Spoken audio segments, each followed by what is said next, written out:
Fix-xarejn li ġejjin il-Gvern ser jaħdem qattieħ biex isaħħaħ l-operat tal-Uffiċċju Nazzjonali tal-Istatistika. Dan wara li f'Ottubru tas-sena li għaddiet irriżulta li l-prodott gross domestiku u tkabbir ekonomiku kien żbaljat b'madwar 2 punti perċentwali. Ħabbar dan il-Ministru tal-Finanzi Edward Cicluna waqt konferenza tal-aħbarijiet li fiha fisser kif l-Awtorità Maltija tal-Istatistika ser tkun qed tagħmel iktar skrutinju.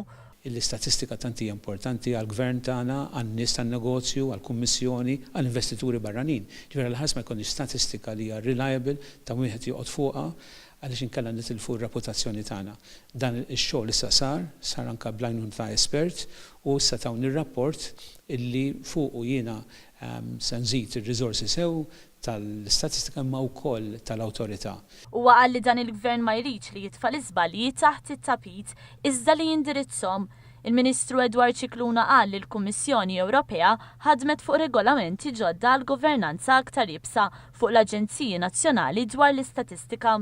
U qal li l-kriżi finanzjarja waslet għal iktar skrutinju sabiex ikun assigurat li l-Uffiċċju Nazzjonali tal-Istatistika jippubblika biss statistika li hija korretta u preċiża.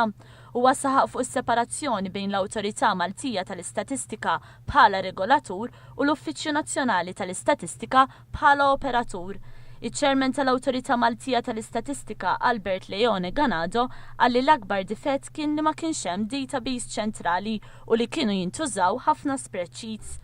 Huwa fisser kif mill-ewwel ittieħdu passi sabiex jiżdied il-kontroll ħalli jkun assigurat li l-informazzjoni użata tkun korretta. Fost il-miżuri li ttieħdu reġa' ġie stabbilit bord tal-kollaborazzjoni akbar u ser jiġi llogjat error report li huwa mekkaniżmu tajjeb biex jidderiġi l-analiżi tal-oqsma. Għaldaqstant il-Gvern ser jaħdem biex l-Awtorità Maltija tal-Istatistika tieħu rwol aktar proattiv fis-superviżjoni biex tgħin lill-Uffiċċju Nazzjonali tal-Istatistika jtejjeb il-kwalità.